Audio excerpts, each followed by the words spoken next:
High আমি রূপম। আজকের এই ভিডিওতে আমরা ইন্ডিয়ান সিনেমার বেশ কিছু আপডেটস দেবো। তো চলো আজকের ভিডিও শুরু করা যাক। আজকের প্রথম যেটা আপডেট সেটা হচ্ছে আলী আব্বাস জাফর যেরকমভাবে অ্যাকিউজ করেছে ভাসু ভগনানীকে যে তার 7,30,00,000 টাকা সেটা আটকে রাখা হয়েছে, তাকে সেটা পে করা হয়নি। উল্টো দিকে ভাসু ভগনানী সে এবার অ্যাকিউজ করেছে আলী আব্বাস জাফরকে, এবং দুজনের এই বিষয়টা এবার চলতেই থাকবে। আলী আব্বাস জাফরকে নিয়ে যেটা বলেছে ভাসু ভগনানী সেটা হচ্ছে যে এই ছবির শ্যুট চলাকালীন যে বাজেটটা দাঁড়িয়েছে সেখানে অনেক টাকাই নাকি বাড়িয়ে বলা, যে টাকাটা ছবির ক্ষেত্রে ইউজ করা হয়নি সেই টাকাটা কোথাও একটা কি ঝেড়ে দিয়েছে আলী আব্বাস জাফর। এবং আবুধাবিতে যখন শুটিং করছিল যে ফান্ডটা পেয়েছে সেই ফান্ডটা শুটিংয়ে লাগানো হয়নি, সেই টাকাটা কোথাও একটা গিয়ে ঝেপে দিয়েছে আমাদের আলী আব্বাস জাফর, এমনটাই দাবি করছে ভাসু ভগনানী। এবার কোনটার মধ্যে সত্যি আছে মিথ্যে আছে যাই হোক, তবে ভাসু ভগনানীর আগেনস্টের আগেও অনেক অ্যালিগেশন এসেছে এবং এখনও আসছে, তবে আলী আব্বাস জাফরের আগেনস্ট এই প্রথম। মোট কথা হচ্ছে ছবিটা জালি ছিল, ছবিটা বক্স অফিসে ডিজাস্টার হয়েছে, তবে ডিরেক্টর প্রডিউসারের মধ্যে এরকম কাদা ছোড়াছুড়ি এরকম নোংরামি এটা খুব একটা দেখা যায় না। যাই হোক, দেখার এটা আলটিমেটলি কোন জায়গাতে পৌঁছায়।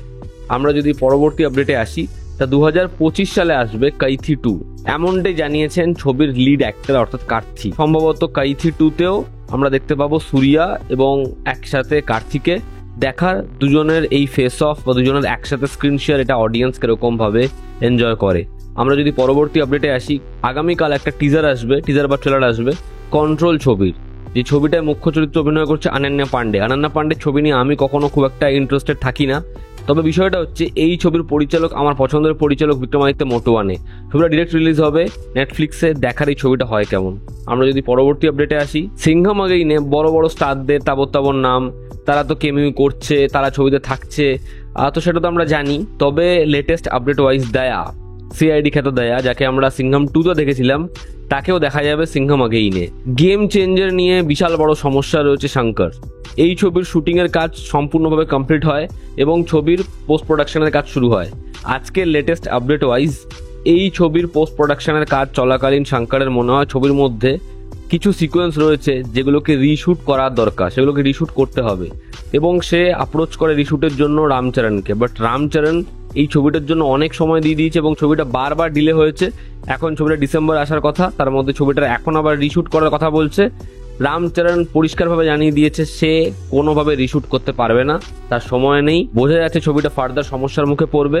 এবার দেখার শঙ্কর কোনোভাবে বিষয়টাকে ম্যানেজ দিতে পারে নাকি, ছবিটা আবার পোস্টপোন হয়। পুষ্পা 2 এর প্রমোশন স্টার্ট হবে দশেরা থেকে।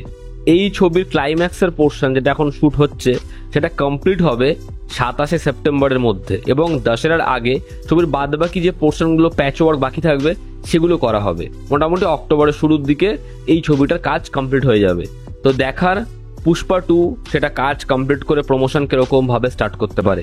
আমরা যদি পরবর্তী আপডেটে আসি, তো কমল হাসান এবং মণিরত্নমের ড্রিম প্রজেক্ট ঠাগ লাইফ সেটা শুটিং কমপ্লিট হয়েছে এবং এই ছবিটা অলরেডি নিজের যে ডিজিটাল রাইটস সেটা বিক্রি করে দিয়েছে নেটফ্লিক্সকে 149 কোটি টাকায়। দেভারা পার্ট 1 এই ছবিটা হিন্দিতে ইউএস সার্টিফাইড হয়েছে। ছবির ডিউরেশন 2 ঘন্টা 57 মিনিট 58 সেকেন্ডের। তো একটা বড় সিনেমা, দেখার এই ছবিটা বক্স অফিসে কি পারফর্ম করতে পারে। বেন্স বলে একটা ছবি আসতে চলেছে যেটাই এলসি ইউনিভার্সিটি পার্ট। এই ছবিটার প্রোডাকশন এবং গল্পের দায়িত্ব লোকেশ কানাগরাজের। ছবিতে মুখ্য চরিত্র অভিনয় করবে রাঘবা লরেন্স এবং প্রিয়াঙ্কা মোহন। প্রিয়াঙ্কা মোহনকে আমরা রিসেন্টলি সারিপোদা শনিবারমে দেখলাম, তাকে খুব ভালো লেগেছে সেই ছবিতে। এই ছবির কাজ খুব শীঘ্রই শুরু হবে, দেখার বেন্স বক্স অফিসে কি করতে পারে। এবার যে দুটো মেজর বিষয়, সিকান্দারের টিমের পক্ষ থেকে একটা স্টিল ড্রপ করা হয়েছে যেখানে আমরা সালমান খানকে দেখতে পাচ্ছি, এবং সালমান খানের যেরকম বডি স্ট্রাকচার, যেরকম মাসলস, যেরকম তাকে দেখতে লাগছে ভাই পুরো বিস্ট মোডে সালমান খান, এবং যেরকমভাবে তার ব্যাক সাইডে সিকান্দার, সালমান খানের সিকান্দার। তো সিকান্দারকে যেরকমভাবে এয়ার মুরগাদাস প্রেজেন্ট করবে, সালমান খানকে ফ্যান্সরা যেরকমভাবে পাবে সেটা বস মাথা খারাপ করে দেবে। সালমানকে হেভি লাগছে এবং সে যা বডি বানিয়েছে এই বয়সে ভাই সেরা। তোমাদের কি রিয়াকশন অবশ্যই জানিও। এবং পরের যেটা আপডেট সেটা হচ্ছে মোহনলাল, মামুথি, পৃথ্বীরাজ সুকুমারন একসাথে। আমরা জানি পৃথ্বীরাজের পরিচালনায় লুসিফার 2 আসছে যেখানে মোহনলাল লিড, সেখানে একটা কেমিউ চরিত্র অফার করা হয়েছে মামুথি স্যারকে। জাস্ট ভাবো মোহনলাল, মামুথি এবং পৃথ্বীরাজ সুকুমারন যদি একসাথে একটা সিকোয়েন্সে আসে, অডিয়েন্স কি করবে মালায়ালামে, এই ছবিটা বক্স অফিসে কি রেকর্ড বানাবে। তো এই ছিল আজকের লেটেস্ট আপডেটস। ভালো লেগে থাকলে লাইক করো, শেয়ার করো, সাবস্ক্রাইব করো। তোমাদের কি অপিনিয়ন জানিও। জনতা আমাদের পাশে আছে। আবার দেখা হচ্ছে। Take care.